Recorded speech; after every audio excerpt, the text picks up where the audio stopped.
Canistraci here, and I'm here to talk about the brand new, literally just came out today, album by Alice Cooper, entitled Detroit Stories. Drinking some MGD, finally scored some MGD here in Florida. It's not so easy to get these days, MGD. You gotta really look around for it, but highly recommend it. It's an endangered beer. It needs your help. Buy it. It's damn good. It's damn good. Best American beer on the marketplace. There, I said it. This isn't going to be too long. It's just a Coda. It's a Coda, like Godfather Coda. The death of Michael Cannoli. You know that. You know that guy. Well, this is a little like that. It's a Coda to my epic Alice Cooper 2-part discography review. That's right, there was part 1 and part 2, and you could kind of throw this on at the end as a Coda. Because I don't know if Alice Cooper is going to be recording other albums after this. I feel like this might be the last one, because he's 73 years old. He's 73. As it is, half of this album was already stuff that was like released for the past 2 years. So I don't think Alice is like going to be making a lot more music in the future. Just saying that. It'd be great if he did. Maybe. I don't know. Let's see what I think of this album. Okay, let's talk about it. All right.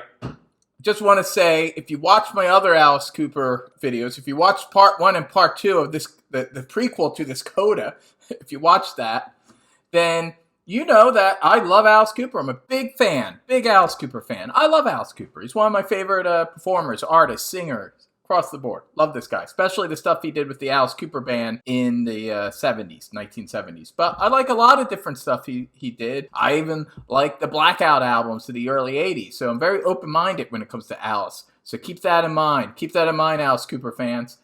But if you watch those 2 videos, you know that I'm not one of these like blind followers. Even if it's an artist I love, if they put out a subpar album or something I think isn't their best work, I will call them on it. And hey, that's fine. It's all an opinion. It's just my opinion. So that being said, here's my review of. Well, before I tell you what I think of this album, I just want to say that I already also, at the end of part 2 of that Alice Cooper video, I did review the Breadcrumbs EP, and the Breadcrumbs EP is like, actually, pretty much all of that is on this, except for 2 songs. So most of the Breadcrumbs EP is on this album, and they were the covers from Detroit bands, and they were good songs. I liked them. It's good rockin', straight up kind of garage rock, a little R&B, and I dug that. It was, just kind of like a little covers EP, but I dug it, and I didn't realize so much of that was also going to be on this too. And then during the Panama, during that, we just went through this big Panama. During that, Alice Cooper released a lot of singles from this upcoming album that's now no longer upcoming, but here it came. There, in your face. So a lot of these songs I've heard already, right? So like pretty much half or more of this album I have lived with. So that's why I thought, hey, I don't need to listen to this album a bunch of times to do a review, because it's really only a couple songs that I heard today that I didn't hear before. But now I got it. It's all here. It's all here in the Detroit Stories package. And Bob Ezrin, the dreaded Bob Ezrin, is back producing. I'll talk about Bob Ezrin in my thoughts, and you heard a few things I've said about him on my Kiss and Alice Cooper reviews. I'm not the biggest fan, and I know he's like this legendary producer that a lot of people love, and yes, he did produce those early Alice Cooper Band albums in the early 70s, which are amazing, but that guy that produced those albums in the early 70s ain't the guy that's doing this stuff, really hasn't produced anything I've been crazy about, and I don't know, like, since maybe like The Elder. I don't know. So it's been a long time. It's been like 40 years since Bob Ezrin's produced an album I've liked. So just saying. Maybe all the coke he did in the 70s and 80s, it did something to him as a producer. He doesn't produce like he did in the 70s. His 70s production work is far superior. But even then, I felt like in the late 70s with Alice Cooper and Kiss, he was just too overproduced. Not my thing. He started to like act like start Like I'm like George Martin. Every album I do has got to be like my Sgt. Pepper, which is my least favorite Beatles album. So it's just not my thing. I know a lot of people love that stuff. They love a big, showy Broadway musical album, rock opera album. That's not my thing. So personally, I prefer Alice not working with Bob Ezrin. I guess I am talking about Bob Ezrin right now. I said I was going to talk later on, but hey, it's rock and roll. I go with the flow. So yeah, let's just say it. Not a big fan of Bob Ezrin. I think he overproduces shit. And I felt Alice in like the mid-2000s was on a good groove without this guy. He was just getting out of his industrial metal, industrial rock period, which I also wasn't that crazy about. And he started to kind of find himself again with 3 albums, which I really love. The Eyes of Alice Cooper, Dirty Diamonds, really love Dirty Diamonds, and Along Came a Spider. Three great albums in a row, and kind of Alice getting back to just down and dirty hard rock, and it was great. And then he brought Bob back. Bob Ezrin came back into the picture, and they did that Welcome to My Nightmare, but it was like number 2, so it was like a sequel. Welcome to My Nightmare sequel, which it was like 1 or 2 decent songs on it, but not that good. And then he co-produced, he did some production on Paranormal, which is why it's better than that album. There were a handful of good songs, so because Bob Ezrin didn't produce the whole album, it somehow survived him a bit. So I do think that album is actually underrated. I do like Paranormal, even though it does have a few clunkers, and I'm not always crazy about the production sound. Definitely preferred stuff like Dirty Diamonds, but it was better than that horrible Welcome to My Nightmare sequel. So now we get to Detroit Stories. The whole idea of this album is that it's Alice getting back to his roots. Although Alice has been getting back to his roots now for like 15 years. I mean, this is kind of his MO. It's like, look, I'm getting back to my roots. When aren't you getting back to your roots, Alice? You're always getting back to your roots. You've been going back to your roots ever since you finished up with that industrial period. But now he's doing it really explicitly because it's about the city of Detroit, which is where he came from. And then after not quite hitting it in LA, him and the original Alice Cooper band went back to Detroit, and that's where things really start to work out for them. So it's like his tribute to the city, and that's all cool. Hey, I love a lot of Detroit music. I love a lot of bands that came out of Detroit. It's a great city. A lot of great music came out of Detroit. You got Motown, and you had like Funkadelic. You got Ted Nugent. You had MC5, Iggy Pop, Iggy and the Stooges, Alice Cooper, a lot of great stuff. Not too far from Detroit, Flint, Michigan, was Grand Funk Railroad. The whole area right there, it's great stuff. Love Michigan music, love Detroit. It's good, like blue collar, hard rock, funk, R&B, love all that shit. Oh, Bob Seger. Didn't even mention Bob Seger. Bob the man who he covers here. Bob Seger. Yeah, I love Detroit music. So, hey, I'm all for this. I like the idea. I like the calling it Detroit Stories and putting it out there. However, I gotta say, I liked Breadcrumbs better. This was definitely a less is more scenario. Breadcrumbs was just like a nice, solid slam. To me, that really felt like Detroit. That felt like Detroit rock. And here, this is like Breadcrumbs expanded with a lot of Bob Ezrin bullshit. So okay, for one thing, okay, rock and roll. I'm not a fan of this cover.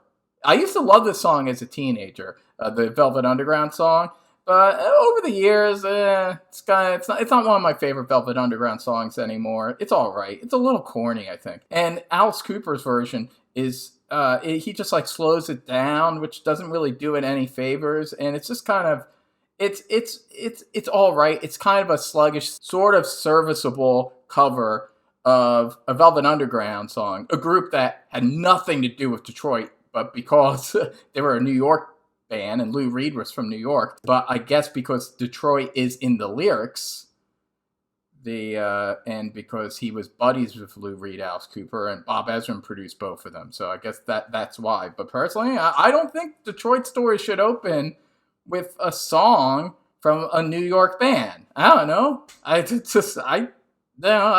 that's kind of lame. But hey, that's just me. Okay, number 2 Go Man Go. Great song. Really like it. Good rocker. Good rocker. It was on Breadcrumbs, so I already heard it. But it's a great song. Great, good garage rock song. I dig this. I dig this song, so that's good. So it kind of wipes away the taste of rock and roll, even though I'd already heard it before. Our Love Will Change the World.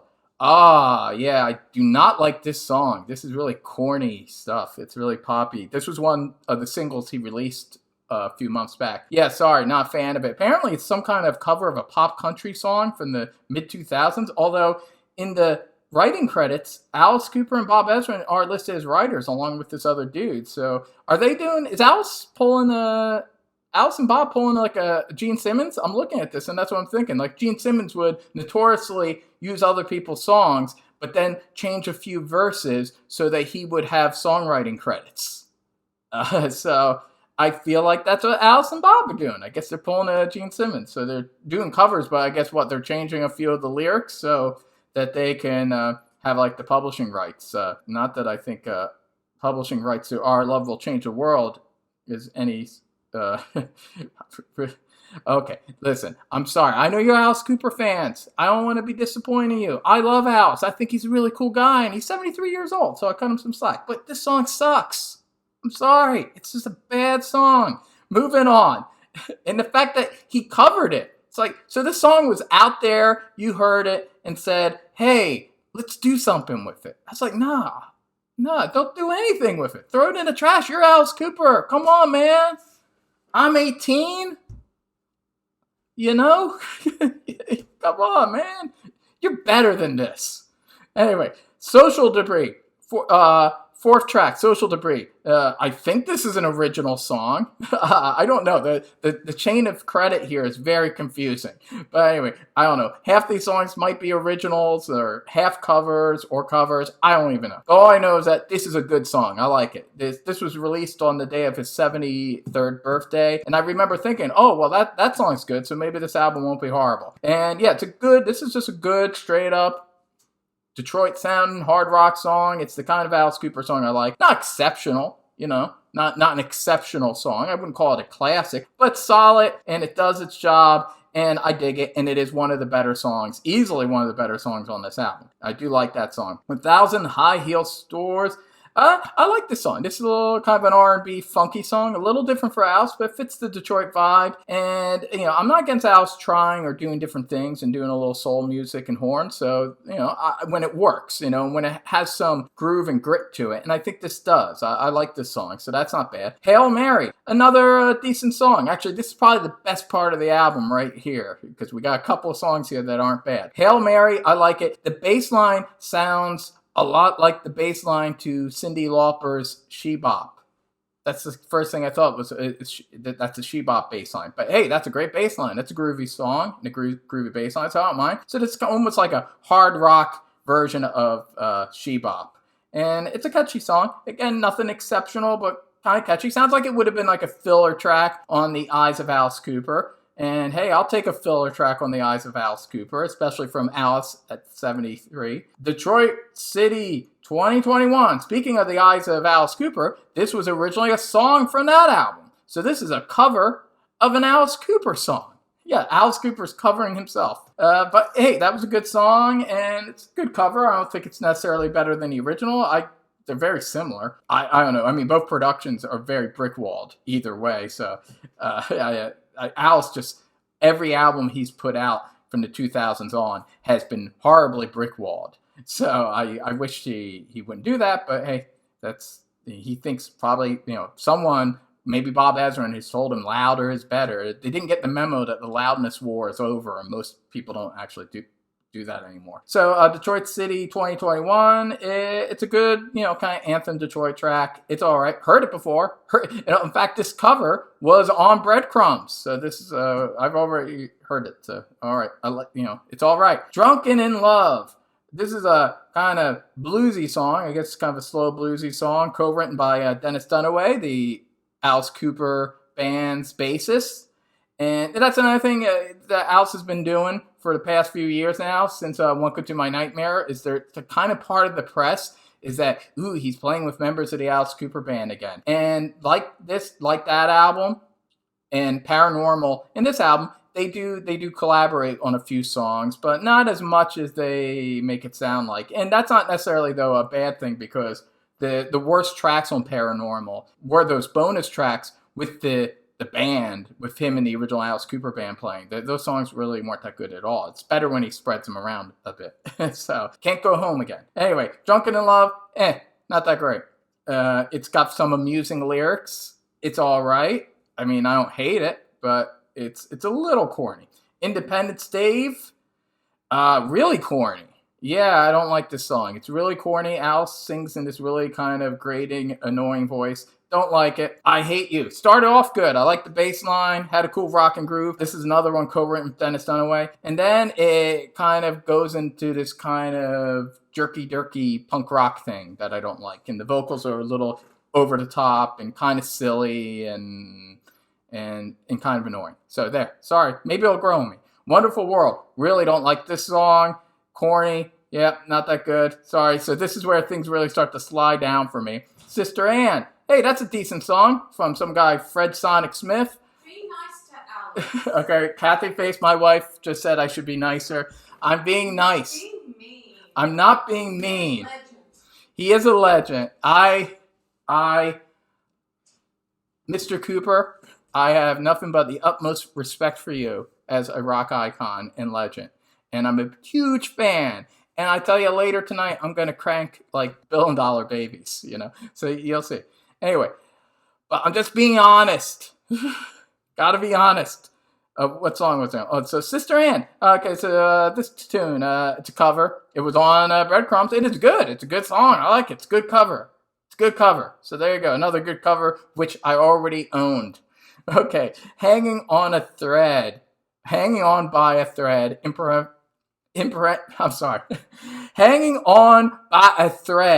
in parentheses, Don't Give Up. Okay, we all know this. This was the COVID anthem.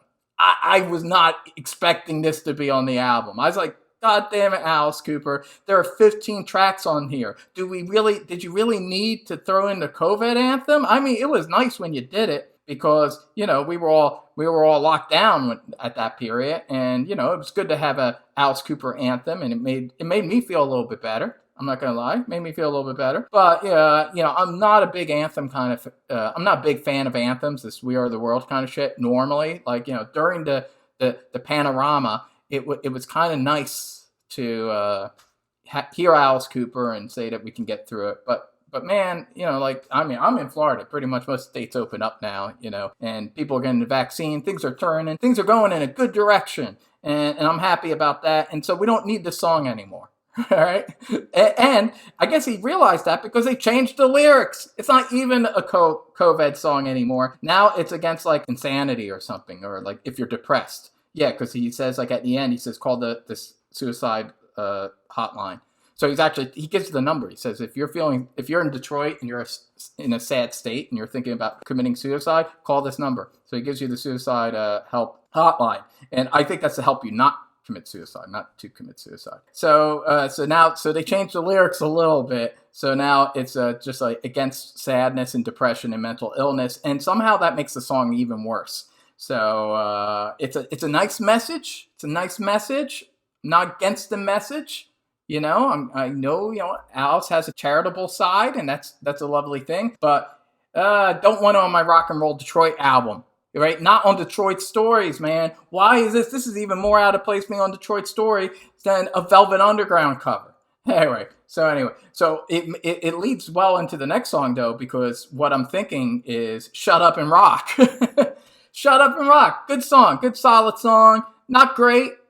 Nothing to write home about. Again, it would be kind of like filler on the Eyes of Alice Cooper or Dirty Diamonds. But, hey, on this album, you take what you can get. I'll take Shut Up and Rock, And then it ends with a really good cover of an amazing Bob Seger song, East Side Story, one of my favorite early Bob Seger songs, and they do a good cover of it. But hey, that was also on Breadcrumbs, so nothing new about that. And that's it. That's Detroit Story. So if you've already had Breadcrumbs and you've been like under lockdown and paying attention to all the singles that Alice Cooper has been releasing for the past year, I've heard like 90% of this album.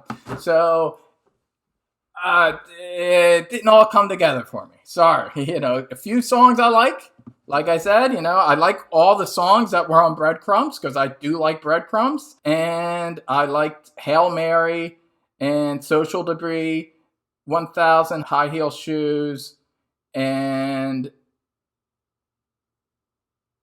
Shut Up and Rock is all right. So there you go. So, and everything else is like subpar, silly, corny, or just not that great. So, but hey, it was nice. It was a nice gesture of him to put out another album. He's 73 years old. There is some good stuff on here. I might rank it a little higher than Welcome to My Nightmare, the sequel. It's a little bit better than that. But I don't like it as much as Paranormal. I think Paranormal had a handful of tracks that were much stronger and more imaginative than anything on this album. And that gave you a lot because you got like bonus tracks and you had like live tracks. So I felt like I got a little more of my money's worth on that album than this album. But this might be if this is the Coda, this is the last Alice Cooper album. It's not like it's embarrassing or anything, but yeah, it's a little like the Godfather Coda. It's not what it was. I largely blame Bob Ezrin for this. Bob Ezrin, I feel he always, and this has always been from like the mid 70s on, after the original Alice Cooper band disbanded. I feel like Bob and Alice got together, and Bob always caters to like Alice's worst instincts. Alice's most corny, oh, I want to be an entertainer kind of instincts. Bob Ezrin always encourages that. Whereas when he's away from Bob Ezrin, he's more just straight up cool hard rock guy. And so that's why it'd be great if he did one more album again after this, but without Bob Ezrin. Get him away and just do an album with those guys you were doing albums with in the mid 2000s, because I really dug those albums. I thought they were great. So anyway, that's my review. If you want to fight me in the comments section and say, I don't get Alice Cooper, I don't get his music, and this is his greatest album since blah, blah, blah. Hey, go ahead. We all got our opinions. That's great. I love Alice Cooper. Hey, I might feel differently about this album after a few more beers. It's possible. And that's my review. So, you can't win them all. But, hey, I still bought it. I gave Alice my money. I support Alice Cooper as a entity, and I want to keep on doing that. So there you go. So that's my review. Detroit Stories. Rock and roll. Cheers.